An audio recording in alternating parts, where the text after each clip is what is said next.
I know a pastor who likes to tell this imaginative story of heaven and hell. He said that in both heaven and hell, there will be banquets with great food on all these big tables. Everybody in both heaven and hell will see all of this food. And in both heaven and hell, everyone will be handed 6-foot-long silverware like this. 6-foot-long spoons and forks that they must eat with. In hell, despite all of the great and delicious food, everybody's going to go hungry. But in heaven, everybody's going to eat really well and be completely satisfied. What's the difference?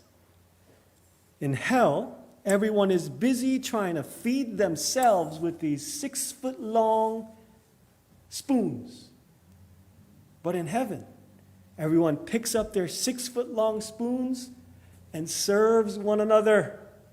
That's the difference, so he says. Of course, this story is not in the Bible, but I think it can get us thinking, especially about what happened on that Thursday before Jesus was crucified. That Thursday, which we remember today, Jesus washed his disciples' feet. Jesus was a foot washer. And then he told his disciples, those who followed him, to do the same thing.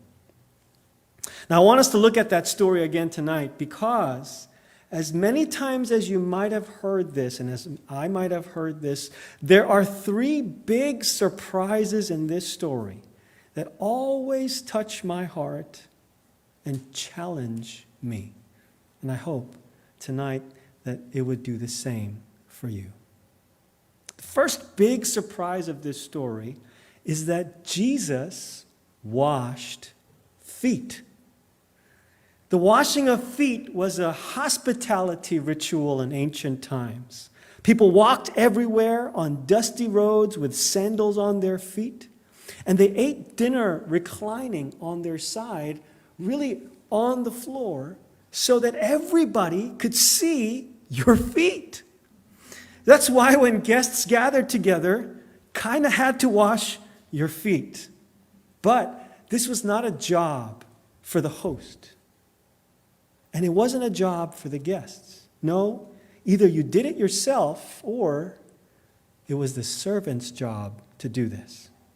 And with no servants at this Last Supper, no one thought to really wash each other's feet. Everybody just came in, reclined, and was eating. And definitely, no one would ever think that Jesus, the teacher, the leader, the master, would wash feet. Jesus washing feet would be completely upside down in the world and culture that they lived in.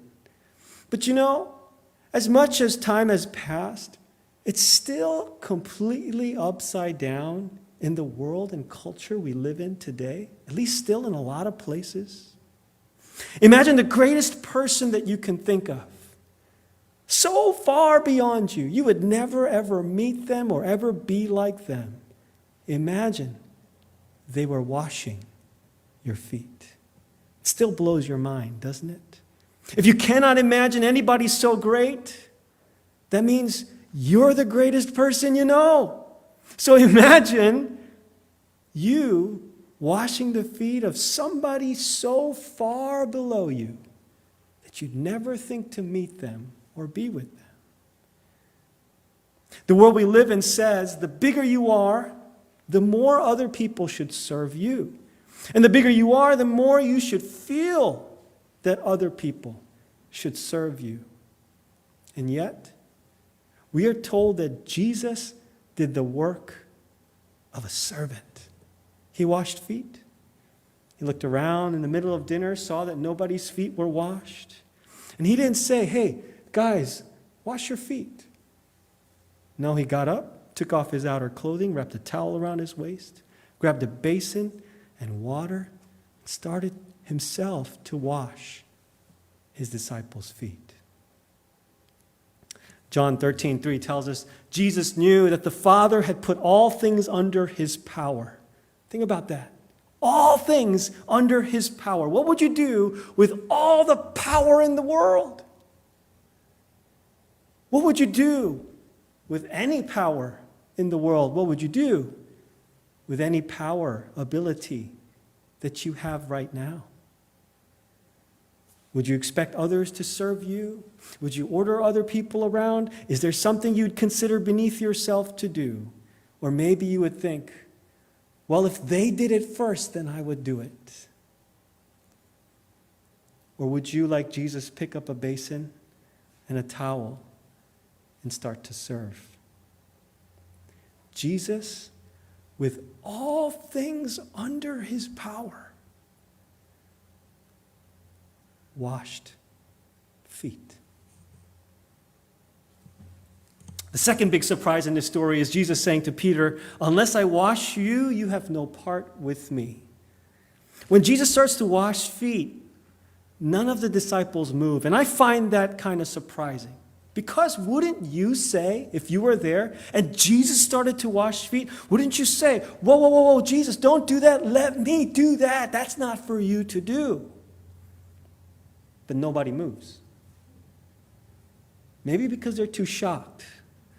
They're too busy picking their jaws up off the floor after seeing Jesus do this. But when he gets to Peter, Peter says to Jesus, Lord, are you going to wash my feet? And Jesus replies, you don't realize what I'm doing now, but later you'll understand. Peter says, no, you shall never wash my feet. How could the greatest among them do such a lowly thing? No way. Jesus has his place. The disciples have their place. And then the servants have their place. So Peter perhaps thinks, Jesus, you should not be washing feet. You're certainly not going to wash mine. Jesus responds to that by saying, unless I wash you, you have no part with me. Now, if this first surprise wasn't surprise enough for you, I want you to consider the second surprise, because Jesus is basically telling Peter, Peter, in order for you to be with me, I have to do something for you, not you do something for me. Religion often tells us, you have to do something for God. You have to be good. You have to do good. Otherwise, you cannot be with God. And it's not just religion. It's in a lot of other spheres of our lives. You have to perform. You have to get the grade. You have to meet the quota. You have to get the client. Otherwise, you can't be part of the school. You can't be part of the college. You can't be part of the job. You can't be part of the company. Wherever would you hear a teacher, the dean, the boss, the CEO, where would you ever hear them say, I have to do something for you to be a part of us? No, usually it's you get good enough if you want to be a part of us. You got to meet the qualifications if you want to hang with us. But Jesus says to Peter, Peter, I have to do something for you if you want to be part with me. It's completely upside down. Now, to his credit, Peter says to Jesus, then Lord, wash not just my feet, but my hands and my head also. Peter's always over the top, this guy. He so wants to be with Jesus, though, that he is open to Jesus doing whatever. He will receive whatever Jesus has to do if that means being with Jesus. And what does Jesus do? He serves Peter. He washes his feet. Then he dies for Peter on a cross. And later he will forgive Peter for all of his denials. And Peter will receive all of that from Jesus. What about you? Do you have a hard time receiving and receiving from God? Do you feel you must do something for Him? So you feel like you've earned your way with Him? How much would you have to do then to be good enough for God? Do you have a hard time receiving God's forgiveness? Is there something in your life that you would not want Jesus to see?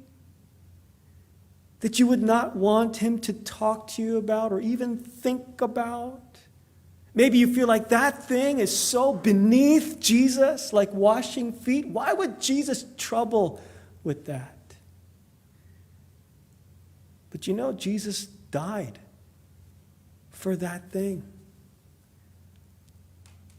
He died to forgive you, to heal you, to set you free. Jesus has to do something for you first, for you to be a part with Him. The third big surprise of this story is that Jesus washed His disciples' feet knowing Peter would deny Him, Judas would betray Him, and all the disciples would abandon Him.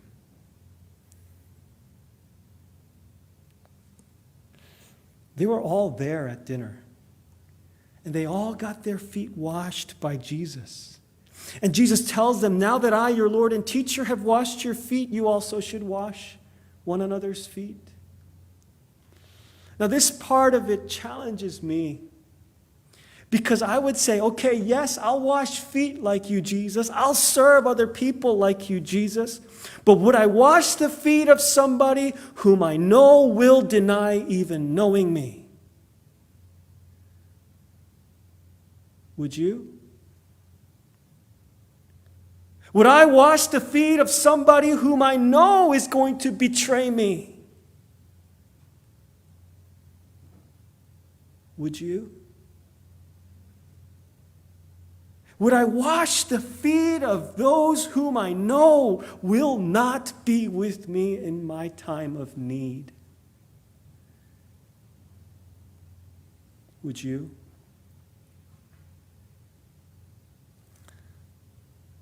For me, that's the most challenging part of this whole story. That Jesus knew all along. And yet, I have to go no farther than my own parents to see that they washed my feet, they took care of me, they gave me everything I needed, all the while knowing that as a teenager I would deny them, disobey them, and not be present for them.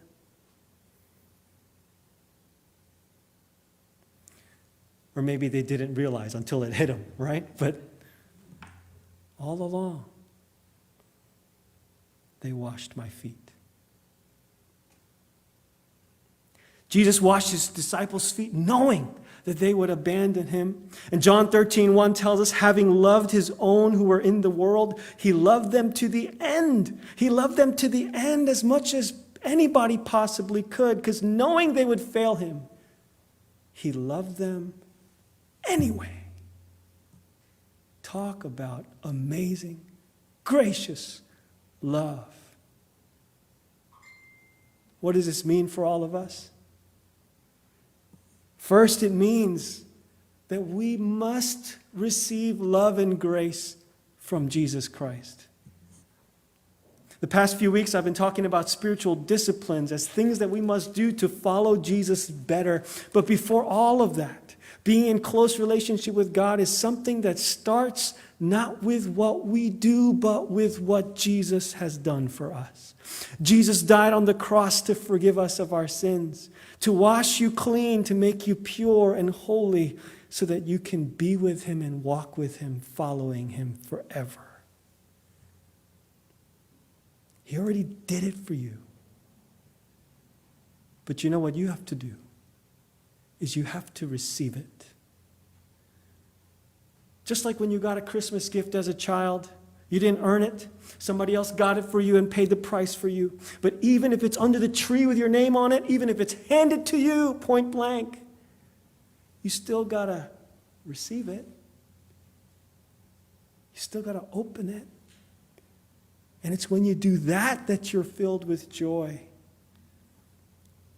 And I think sometimes, especially if you've grown up in the church a lot, you heard of Jesus' forgiveness so much that it's always around you. But sometimes you can go on for so long without receiving it and opening it in your life. So tonight, if you need it, I pray that you would receive God's forgiveness and grace and love into your life. Nothing is beneath him. Even things you don't want other people to know about, nothing is beneath him. Would you let him go deeply into your soul, forgive you and cleanse you and make you right with him? He died to redeem all of you. Second, is there a way that God is challenging you to receive help from other people? You know, sometimes we get so independent that we are fine with serving others. And it makes us feel good about ourselves. But we think no one should help us.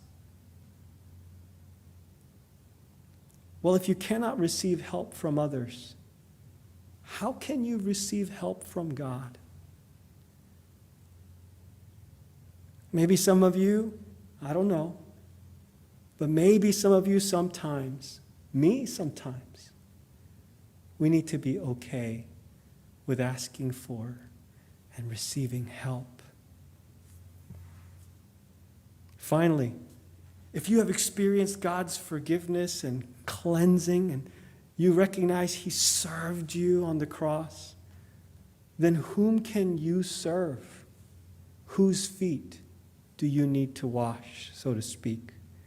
Whom do you need to go out of your way to love, even if you do not know how they will treat you in the future?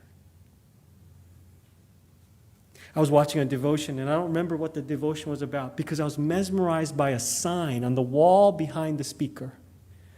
And the sign simply said, "Love anyway."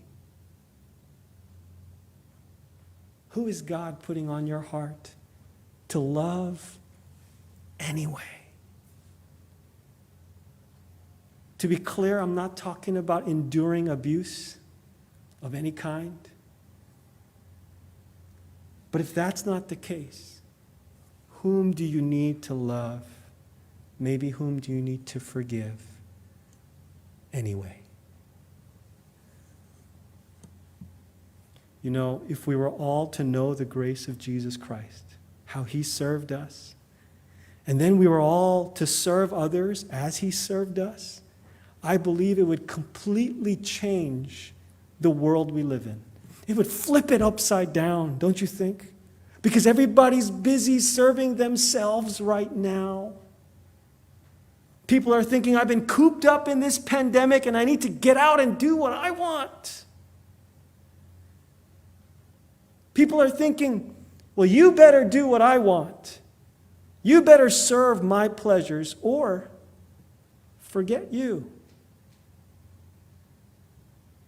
People are thinking, well, I don't agree with what you say, so I'm not caring about you anymore. And it's dividing our world, our culture, our country, our families. No one is looking to wash the feet of others. But Jesus washed feet. And he calls us to do the same. So would you follow the foot washer in whatever way he's calling you to follow? Because you know, he is sitting at the foot of that table with 6-foot-long spoon. He's picked up some wonderfully delicious food to feed you. And he's motioning to the 6-foot-long spoon next to you, asking you to feed somebody else. Amen?